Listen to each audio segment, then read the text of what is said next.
নবম বাজেট পেশ করলেন নির্মলা সীতারামন, কিন্তু বাংলায় বলছে কিছুই নাকি পাইনি। তৃণমূল কংগ্রেস বলছে বাংলা কিছু পাইনি, কি বলবেন? তৃণমূল কংগ্রেসকে দিয়ে তার বাংলা বিচার হবে না। বাংলার মানুষ বাংলা বিচার করবে। আজকে বিকশিত ভারতের জন্য যে বাজেট পেশ হয়েছে, সেখানে বিকশিত বাংলার জন্য ঝুলি একদম ভরে আমাদেরকে দিয়েছে। তার জন্য অনেক অনেক ধন্যবাদ নরেন্দ্র মোদীকে এবং ধন্যবাদ নির্মলা সীতারামনজিকে। আজকে দেখুন, আমাদের যে দুর্গাপুর যে ইন্ডাস্ট্রিয়াল বেল্ট, সেটাকে কেন্দ্র করে পুরো আজকে ইস্টার্ন জোনে যে ডেভেলপমেন্টগুলো হবে, সেটা দুর্গাপুরকে কেন্দ্র করে হবে।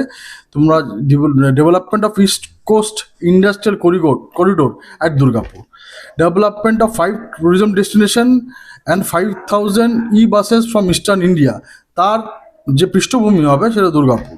আজকে অ্যানাউন্সমেন্ট অফ যে 7 তোমার এনআইপিআরস আছে, যেটা তোমার ফার্মাসিউটিক্যালের কোর্স করানো হয় বা বিভিন্ন ইনস্টিটিউট আছে, তার মধ্যে যে আমাদের এই পানিহাটিতে যে এনআইপিআর আছে, সেটাও ডেভেলপ হবে। আজকে তোমার জুটের জন্য নিউ স্কিম অ্যানাউন্স। তো জুট একমাত্র পশ্চিমবঙ্গের আজকে সবচেয়ে বড় জুট শিল্প, যেটা আজকে ঢুকে গেছিলো এর এক বামফ্রন্ট, তার মধ্যে এই সিন্ডিকেট তৃণমূল সরকারের জন্য, তার জন্য নিউ পলিসি অ্যানাউন্সড হয়েছে। তোমরা জানো, এর আগে যখন এই চাল ডাল ভরার জন্য একটা সময় প্লাস্টিক ব্যবহার শুরু করে দিয়েছিল ইউপিএ সরকার, তার জন্য আমাদের ইন্ডাস্ট্রি অনেক অনেক বেশি ক্ষতি হয়ে গেছিলো। সেটাকে আবার রিভাইভ করেছে কিন্তু নরেন্দ্র মোদী। আজকে আবার জুট পলিসি ইন্ট্রোডিউস হয়েছে। আজকে জানো এই জুটকে আজকে কীভাবে আজকে গোল্ডেন ফেব্রিকে পরিণত করে, গোল্ডেন ফাইবার বলছি আমরা এখন, এবং সাস্টেনেবল ডেভেলপমেন্টে জুট যে আছে কত বড় উপযোগী, সেটা সারা পৃথিবীর কাছে আজ জুটকে নিয়ে যাচ্ছে নরেন্দ্র মোদী। তার জন্য আজকে জুট নতুন করে, জুটের জন্য যে পলিসি, সেটা নতুন করে তার অ্যানাউন্স হয়েছে। তোমার 200 Legacy industrial cluster, Legacy industrial cluster মানে যেগুলো 100-150 বছর ধরে যেগুলো ইন্ডাস্ট্রি আছে। তোমরা জানো যে ভারতবর্ষের one of the industrial hub কিন্তু পশ্চিমবঙ্গে ছিল।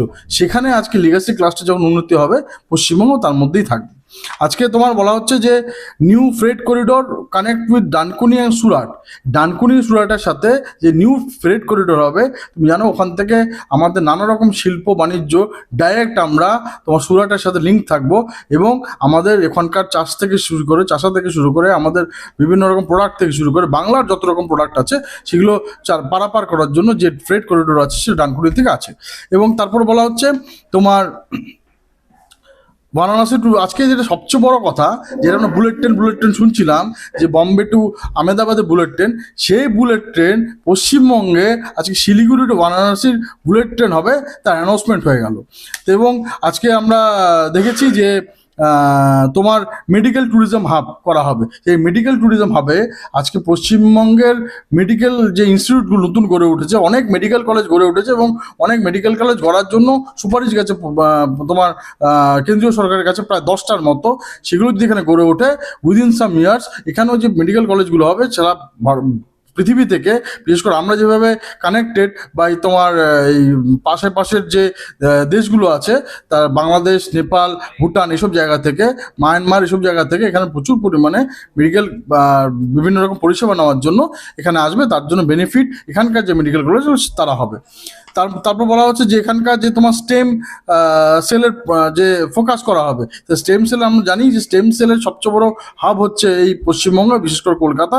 সেখানে ডেভেলপমেন্টের জন্য প্রচুর কাজ হবে। তারপর বলা হচ্ছে যে তোমার যে 5 তোমার বুদ্ধা সার্কিট, এবং বুদ্ধা সার্কিটের যে মেন করিডোরটা, সেটা অরুণাচল প্রদেশে বুদ্ধা সার্কিট আছে, সিকিমে বুদ্ধা সার্কিট আছে, এবং এই যে করিডোরটা রাজগীর বুদ্ধা সার্কিট আছে, করিডোরটা কিন্তু আজকে আমরা জানি ইস্টার্ন জোনের করিডোর হচ্ছে কলকাতা এবং আজকে পশ্চিমবঙ্গ। তো যখন বুদ্ধা সার্কিটের তোমার ডেভেলপ হবে, তো অটোমেটিক কোর্সে আজকে পশ্চিমবঙ্গ এবং কলকাতাও ডেভেলপ হবে। এবং আজকে তোমার বলা হচ্ছে যে তোমার বলে একটা প্রকল্প নিয়ে এসছে, মানে তোমার মহিলাদের জন্য জন্য তোমার প্রত্যেকটা জায়গায় একটা করে তোমার এই ছোট ছোট মল, যেগুলো মহিলাদের কেন্দ্রিক হবে, সেগুলোও হবে। তো আজকে তোমার এখানে যে যত কটা সেন্ট্রাল গভর্নমেন্ট ইনস্টিটিউট আছে, তার জন্য আলাদা করে বাজেটে অ্যালোকেশন দেওয়া হয়েছে। তার মধ্যে জিওলজিক্যাল সার্ভে অফ ইন্ডিয়াতে প্রায় 1018 কোটি, কলকাতা মেট্রোর জন্য আলাদা করে, মানে যে বাজেট ছিল এর আগে তার সাথে আলাদা করে 529 কোটি। টি বোর্ডের জন্য আমরা জানি যে পুরো ভারতবর্ষে যে টি বোর্ডের হেড অফিস, সেটা এই পশ্চিমবঙ্গে কলকাতায় আছে, তার জন্য আলাদা করে তার ডেভেলপমেন্টের জন্য 380 কোটি। তোমার ভেরিয়েবল এনার্জি সাইক্লোট্রন সেন্টার এই সামনেই আছে তার ইনস্টিটিউট, তার জন্য আলাদা করে 486 কোটি টাকা। আইএসআই ইন্ডিয়ান স্ট্যাটিস্টিক্যাল ইনস্টিটিউট, সেখানে যেটা হেডকোয়ার্টার, যেটা সবচেয়ে বড় ইনস্টিটিউট আজকে পশ্চিমবঙ্গে আছে, এখানে ভারতবর্ষের প্রথম কম্পিউটার এসেছিল এবং এই বামফ্রন্ট কমিউনিস্ট এই কম্পিউটার পুরো পশ্চিমবঙ্গে আজকে তার ডেভেলপ হতে যায়নি, তার সবচেয়ে বেশি ক্ষতি বাংলা বাঙালি হয়েছিল। সেটার জন্য আজকে ডেভেলপমেন্ট করার জন্য প্রায় 332 কোটি টাকা খরচ করে আবার নতুন করে আইএসআই বিভিন্ন রকম ডেভেলপ করা হবে। কলকাতা পোর্টের জন্য আমরা জানি কয়েকদিন আগে আপনারা দেখেছেন যে কলকাতা পোর্টে তোমার বলা করে নতুন করে আরেকটা রিভার পোর্ট করা হবে, সেটা কলকাতা পোর্ট থেকেই পুরোটা কন্ট্রোল হবে এবং নতুন করে রিভার পোর্ট আজকে নরেন্দ্র মোদী গিফট করছেন পশ্চিমবঙ্গবাসীকে, যার জন্য হুগলি বেশির প্রচুর পরিমাণে ইকোনমিক ডেভেলপমেন্ট হবে।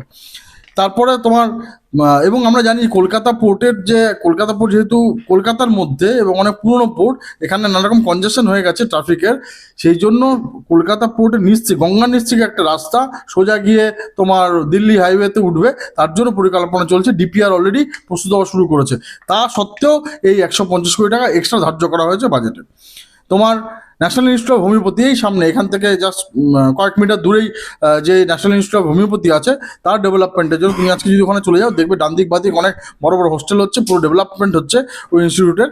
সেখানে প্রায় 92 কোটি টাকা নতুন করে দেওয়া হয়েছে। এবং আমরা জানি বাংলার গর্ব, যিনি অস্কার নিয়ে এসেছিলেন এই বাঙালির মাটিতে, পুরো ভারতবর্ষের গর্ব, সেই সত্যজিৎ রায়ের যে ফিল্ম ইনস্টিটিউট, তার জন্য আলাদা করে 90 কোটি টাকা ধার্য করা হয়েছে। এবং বেঙ্গল কেমিক্যাল, আজকে বাঙালি পশ্চিমবঙ্গ বলতে আমরা যে ঐতিহ্যের কথা বলি, তা বেঙ্গল কেমিক্যাল ছাড়া আমরা করতে পারি না। প্রত্যেকের বাড়িতে আমরা সেই বেঙ্গল কেমিক্যালের প্রোডাক্ট ইউজ করি, তার জন্য নরেন্দ্র মোদী আলাদা করে 25 কোটি টাকা তোমার দিয়েছে বাজেটে। এছাড়াও আজকে অনেকগুলো রেল প্রকল্প, এখানে তোমার প্রত্যেকটা যে আজকে আমাদের বর্ডারিং স্টেট, আমাদের এখানে যে বর্ডারিং ফেন্সিং, আমরা জানি এরা এতদিন মমতা ব্যানার্জি কিছুতেই আমাদেরকে ল্যান্ড দিচ্ছিল না, যে বর্ডার ফেন্সিং হচ্ছিল না, তার জন্য আজকে হাইকোর্ট বলতে বাধ্য হয়েছে এবং বলেছে যে 31 মার্চের মধ্যে যেভাবে হোক আমাদেরকে জমি দিতে হবে, এখানে বর্ডার ফেন্সিং করতে পারি। এই যে বাজেট দেওয়ার পক্ষেও আমরা শুধু একটা কথাই বলবো মমতা ব্যানার্জিকে, যে যেই কদিন আছেন আপনার সময় নেই, আপনি আর জাস্ট যেই কদিন এই মাস আছেন, আপনি প্লিজ ডেভেলপমেন্টে, বাঙালির ডেভেলপমেন্টে আপনি বাধা হয়ে দাঁড়াবেন না। যে কটা জিনিস দিয়েছে তার জন্য জমির দরকার হলে আপনি ইমিডিয়েটলি তার বরাদ্দ করবেন, কিন্তু আপনি নাও করেন, তাও আজকে বাংলা মানুষ দেখছে। এবং তোমাদের ক্যামেরার মাধ্যমে একটা কথাই বলবো, যে বাঙালির কথা যেভাবে নেতাজি সুভাষচন্দ্রকে নরেন্দ্র মোদী আজকে সম্মান দিয়েছিলেন, বা ওখানে তোমার রাজপথে নেতাজির মূর্তি বসিয়ে, যখন ওখানে লাস্ট 2 দিন আগে যখন 26শে জানুয়ারিতে তোমার 3 সেনা সাথে প্রধানমন্ত্রী স্যালুট করে, বাঙালির পদদেশে স্যালুট করে, সেরকমই বাংলার যে সবচেয়ে সর্বাধিনায়ক, তার যে প্রথম আইল্যান্ড যেখানে উনি তিরঙ্গা তুলেছিলেন, তার নাম নেতাজি সুভাষ আইল্যান্ড করেছিলেন। সেরকমভাবে নরেন্দ্র মোদী বাঙালির জন্য আজকে এতগুলো প্রকল্প নিয়ে এসছেন। উনি যতবার এখন পশ্চিমবঙ্গে আসছেন, ততবার উনি ঝুলি ভরে নিয়ে আসছেন পশ্চিমবঙ্গবাসীদের জন্য। তো আপনি ডেভেলপমেন্টের কাটা হয়ে দাঁড়াবেন না, বাধা হয়ে দাঁড়াবেন না।